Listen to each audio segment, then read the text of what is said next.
Ibu tahu ciri perempuan solihah di Quran? Cuman 2 ternyata. Pokoknya.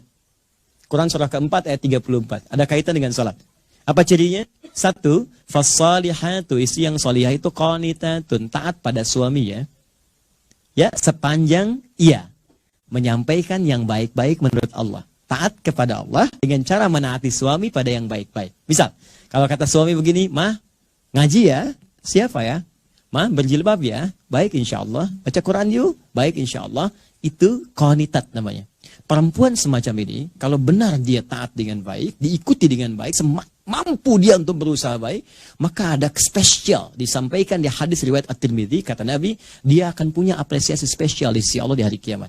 Idza shallatil mar'atu sholataha, kalau seorang perempuan itu cukup sholat fardu saja dalam hidupnya, kemudian wasomat somaha, dia puasa fardu saja Ramadan tanpa puasa sunnah, wahafidhat farjaha, dan menjaga dirinya tidak selingkuh, tidak berbuat yang buruk.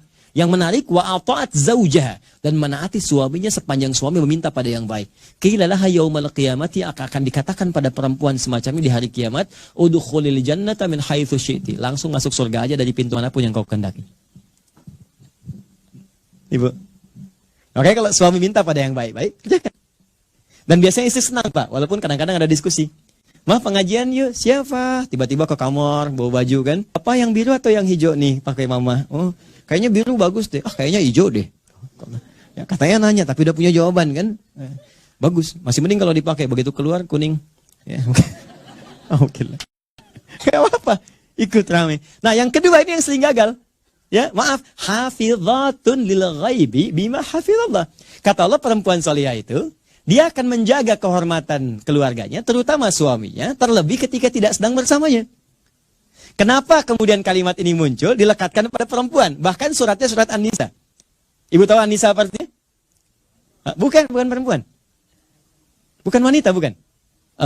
An-Nisa itu bukan perempuan, An-Nisa bukan wanita, An-Nisa itu perempuan. Oh. Oke. Enggak, ini penting saya sampaikan. Kalau perempuan, beda dengan laki-laki. Kalau laki-laki nama tunggal singular, dengan jamaknya plural, itu sama mirip. Singular rajul, kemudian jamaknya rijal. Nggak ada terjadi perubahan banyak. Tapi kalau perempuan beda. Kalau sendirian, dia mar'ah. Mar'atun. Pernah dengar? Tapi kalau banyakan disebut nisa. Fokus ya. Mar'ah, itu seakar dari kata muru'ah, yang punya 3 arti. Bahkan sering sekali orang Arab punya perumpamaan dengan mir'ah. Ya, kalimatnya sama, cuma cara bacanya beda. Al-mar'atu kal mir'ah. Yang satu pakai fathah, yang satu pakai kasrah. Muru'ah itu punya 3 arti. 1, yang identik atau senang dengan keindahan. Muru'ah, senang keindahan. Makanya Pak, wajar kalau istri atau ibu di rumah senang dengan keindahan. Bangun tidur, spray langsung diberes-beres, kan? Ada sedikit goyang pot, dilurusin lagi, kan?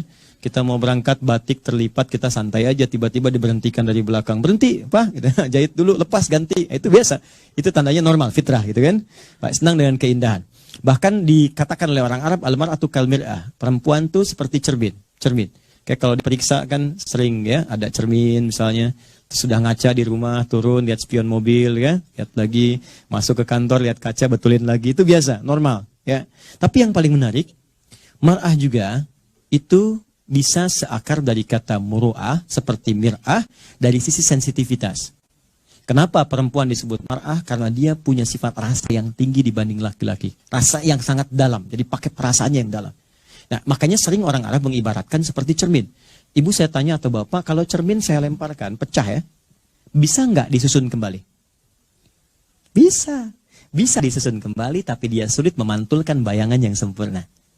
Sama dengan perempuan, kalau dia terlukai, dia cepat memaafkan, tapi sulit melupakan apa yang dialami.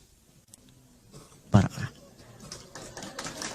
Oh, oke. Makanya kalau ada masalah sekarang, tuh rekening listrik 15 tahun yang lalu, masih diingat Pak.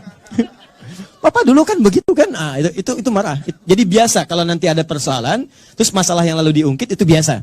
Ya, artinya normal gitu, ya, sehat artinya. Baik. Tapi ingat ya. Tapi ketika dia banyakkan, namanya berubah jadi nisa. Apa itu nisa? Seakar dengan kata nasa. Nasa itu bisa berarti mudah tersentuh, ternyuh. Ya, lihat film India macam-macam, satu di pohon, satu ini tiba-tiba ngalir air mata, gitu kan? Tapi yang kedua, ini yang paling menarik. Nisa juga punya arti sifat yang senang menyampaikan apa yang dirasakan. Bukan curhat. Ya. Menyampaikan apa yang dirasakan, suka cerita. Jadi kenapa disebut dengan Nisa? Seakan Allah memberikan pesan bahwa perempuan itu sependiam apapun, kalau ketemu dengan temannya itu suka cerita. Itu poinnya. Dan kadang yang diceritakan itu hal yang seharusnya tidak diceritakan. Makanya kata Quran, hafizatun lil ghaibi, perempuan yang solehah itu dia tak akan membuka aib suaminya atau di rumah tangganya saat bahkan tak sedang dengannya. Nah, ini kadang-kadang sering kejadian. Padahal mungkin yang dituju pengajian. Datang ke pengajian, bertemu dengan kawan, yang lain belum datang. Ukhti lagi apa kabar, Jeng? Baik, sehat. Alhamdulillah. Keluarga gimana? Baik. Suami gimana? Di situ masalahnya. Masalah. Oke. Sekarang banyak kan? Ya, sekarang nggak datang pun bisa bikin sendiri kan? Bikin status. Kamu tidak seperti yang aku kira. Wah, tulis, bikin komen ya. Oke, paham ya?